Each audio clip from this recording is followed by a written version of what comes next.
Hello everyone, WWII here, and today we're going to talk about Call of Duty and World War II. I do have the Call of Duty World War II, the new game by Sledgehammer trailer going on in the background, but I'll quickly switch to Call of Duty 3 and a little bit of Call of Duty 2 gameplay while I talk about the World War II theater of war that will be in this game. But for starters, I'll start off with the trailer. Obviously, it seems centered around just the Normandy campaign, especially involving the Big Red One, or the 1st Infantry Division. The Big Red One is kind of their nickname, which is abbreviated to BRO. Never really thought about that, but it's kind of funny. But they landed on Omaha Beach in Normandy, and then, my gosh, did they do a lot. They were in the Ardennes, the Falais Gap. They went into Germany and Czechoslovakia near the end of the war, and they did stuff in Sicily. They had the most experience during the D-Day landings for American forces. But the trailer itself looks pretty interesting. A couple of things got me, just curious about how the game will go. We'll have to wait and see until we get more gameplay, and maybe until we actually see the private beta, which I will probably get. I'll probably pre-order because I love World War II. I'll probably pre-order and get the private beta. But the cool thing is, at least for me, I did a channel update and I said I was going to Normandy, France. Well, when I was legitimately on Omaha Beach, which is where the 1st Infantry Division landed, I got notification from one of my buddies that the trailer had dropped. So it didn't drop when I was actually there, but I was first told of the trailer of actually Call of Duty World War II when I was on the beach. It's really, the whole beach itself just fantastic anyway. And I learned so many things on the trip, but it's just funny that my trip to Normandy, France to look at D-Day, which was my trip for a week, coincided with the release of this. But here I have gameplay coming from Call of Duty 3. Kind of talking over right now. They're doing the whole intro to the game. Mainly because I have a lot of subject matter to talk about. What we can first talk about is, I guess we already talked about the trailer. It's kind of like in the middle. Some people are really excited, some people are not so much. I'm kind of just let's wait it out mood right now. But I can expand upon, especially now, I can expand upon the D-Day landings, Big Red One, Omaha, and what we can expect from the campaign if they're going it from an actual historical look. But the Omaha Beach was separated into 6 sectors, because there was Utah, Omaha, Poijohawk in between those two, and then you got Gold, Juno, and then Sword beaches. But we're only going to be in Omaha since apparently the campaign focuses only on the Big Red One and your small unit in there. But there's 6 beach landing zones: Dog Green, Dog White, Dog Red, Easy Green, Easy Red, Fox Green. And Omaha had the worst time on the D-Day landings. All the D-Day landing goals for each sector was to link up in some way, either with the paratroopers or with the other beachheads. That was their main goals and objectives. So, in Omaha, yeah, none of that happened. It's kind of like my grenade throw here. There was effort, but there was not like they didn't try, but in terms of getting through to your goal, you didn't get it done. Kind of like they got on the beach and they held it. Like, I throw my grenade here, but it doesn't look like a throw. I'm trying to make a horrible analogy here. I'm just trying to make fun of the grenade throwing in this game, that it looks really weak.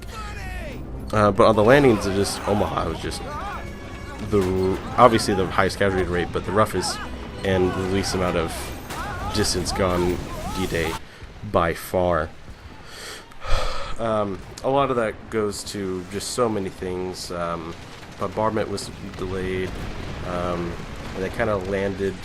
It's funny, they landed almost a mile to the east of where they were supposed to go.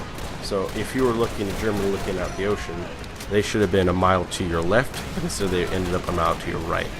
because there's a house that's still there on the beach that I saw, and I have a picture of,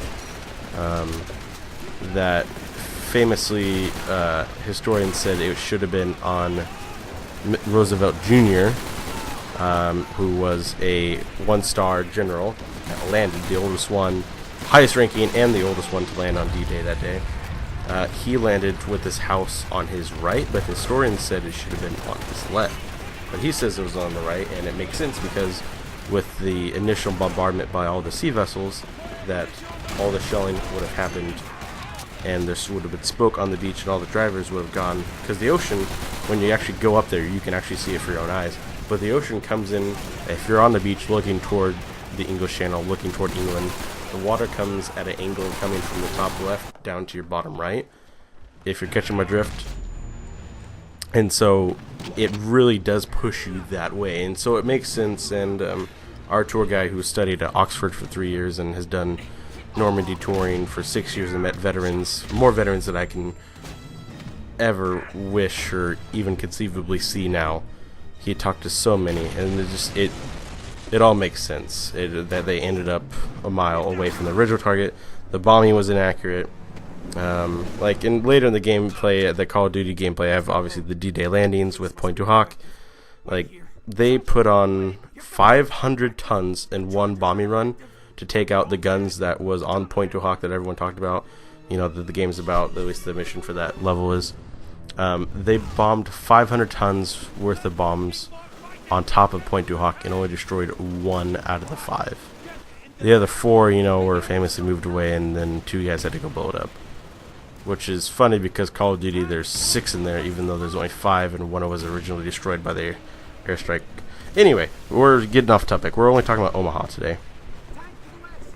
Omaha itself was terrible, like I said. But what wasn't terrible was the Big Red One. They were just... I can't say men upon boys because everyone else was men, but they were... I don't want to say demigods, but they were some of the best troopers we had during the first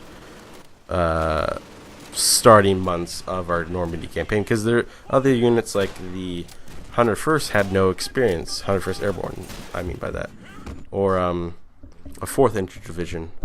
They only the 82nd and the 1st Infantry and a couple other units like combat engineers and Patton's 3rd Army.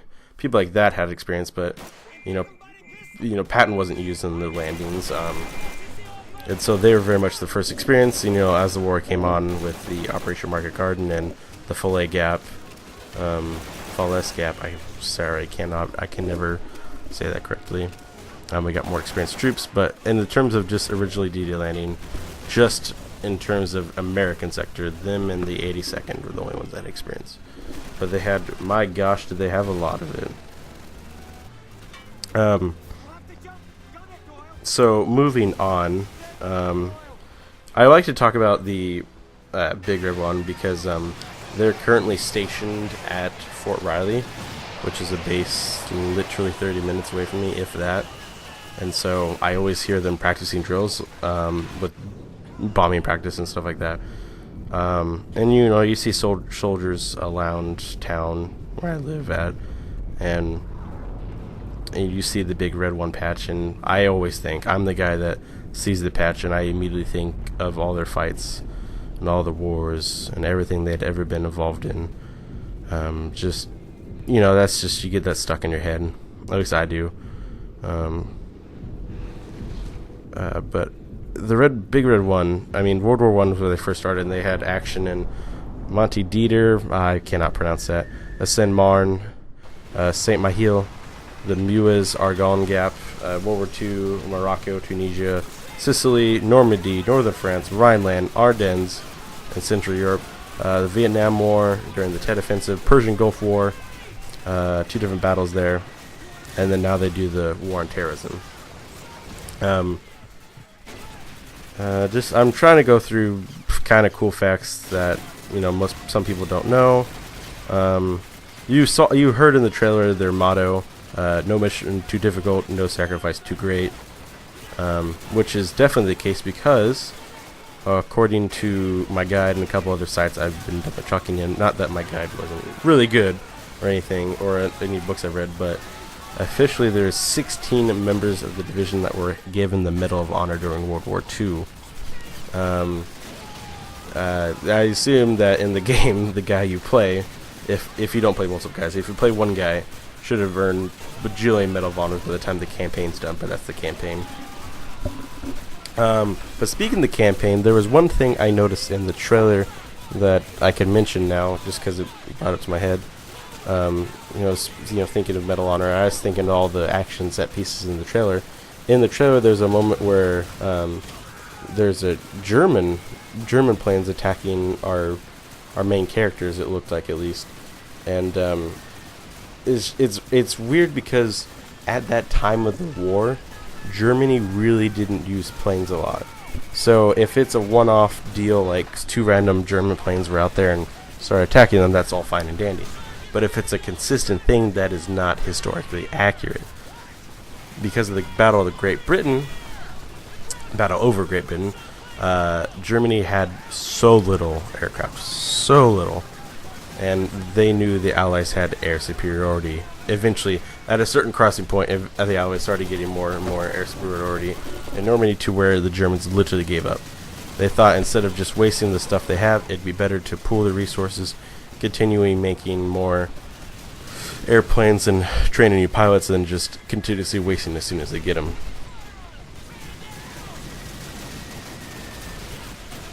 So that was, it's not really an inaccuracy, because it could be, if it's a one-off thing, then it's fine. It's not historically inaccurate. What would be historically accurate if you actually don't really move off the beach, if our campaign mission, or if we get on the beach, we have like 2 objectives, like in the campaign of Call of Duty World War II. If our objective is to take out like 2 pillboxes, and that's it, that would be most accurate. But if you go past a certain point on it, would be inaccurate, because like I said earlier, it was the highest mortality rate, and so you can kind of assume from that they didn't actually achieve their objectives. They were still mostly in the beach. Only 200 tons of the 2,000 tons that were planned to land on Omaha Beach landed there that day. I don't know, I think only 5 tanks survived everything, even though there could have been around 40. So if there's more than 5 tanks blown up anywhere on that beach, that is highly inaccurate. But I feel like they've done their work. I say that, but there's a couple times that gun sounds are highly inaccurate in these games, more notably Call of Duty 3.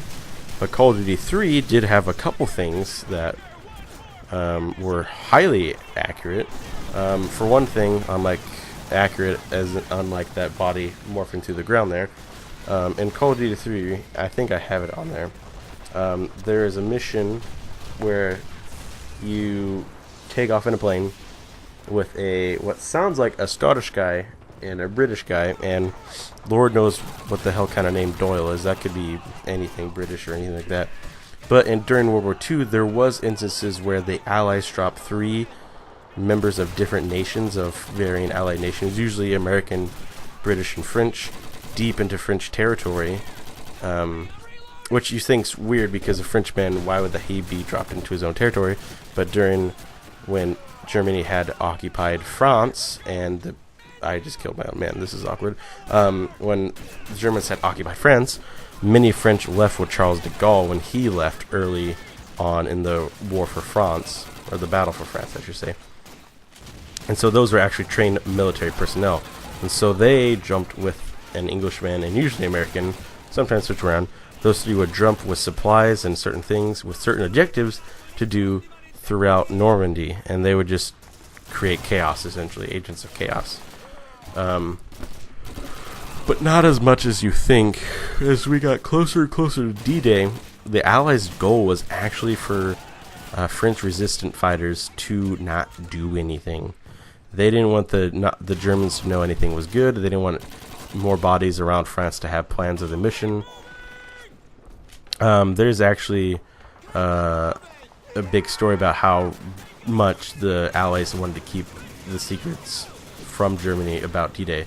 At the D-Day National Cemetery of the American Beach, I forget the actual places at because it's French. In there is a wall, because you have all the tombstones that you see in Saving Private Ryan and maybe a couple pictures on.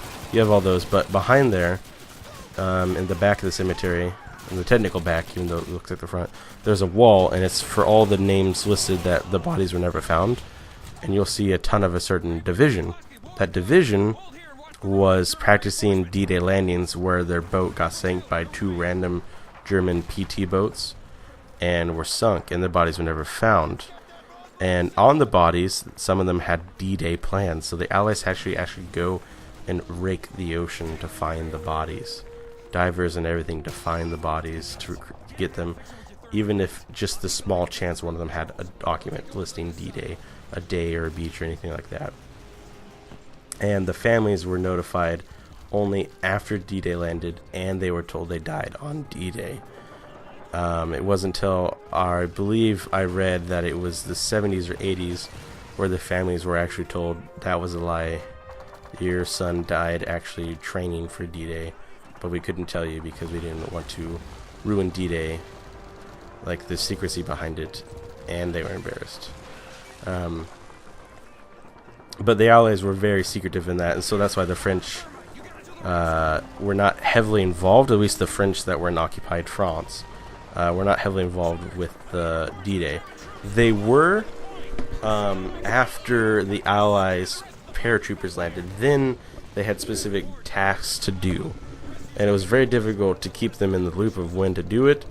But it was kind of given the way that I understand it through history that they all knew what they had to do, but they were told they would know when to do it. And so the initial bombardment for hours upon hours and the continual fighting noise kind of gave them the clue that you needed to get up and go do your objectives, which is, trash communications, etc., stuff like that. But to start wrapping things up, because I think I'm getting near the end of the video, World War II, I'm highly fascinated by it. That's why I went to Normandy, France, just to go look at everything in person. I love history. World War II is my favorite subject about it. Not that it's a great subject to know, but I'm one of the believers in the fact that history repeats itself unless you learn from it, or you learn about it. So, and I believe that's very much a French culture too, because when I was there was more French than any, of the other group. And this was American sites, American cemeteries, American museums that we built, that we wanted. But the French go there. Even the French military, they go and learn about D-Day while they're training, like in uniform. And then all these school kids go there. The only museum I ever went to as a kid, museum-wise, ever for school, was the World War I Museum in Kansas City. That was it. I never saw. So for World War I, we never went to any museum, period. That was the only one we went to. And so it was nice seeing that it's a lesson still very much being taught in France, and there was Germans there too, as much as Americans and English and French. But wrapping it up, it's very important. I love that time of history, the bravery that was used there, the cunning. It's amazing sometimes. You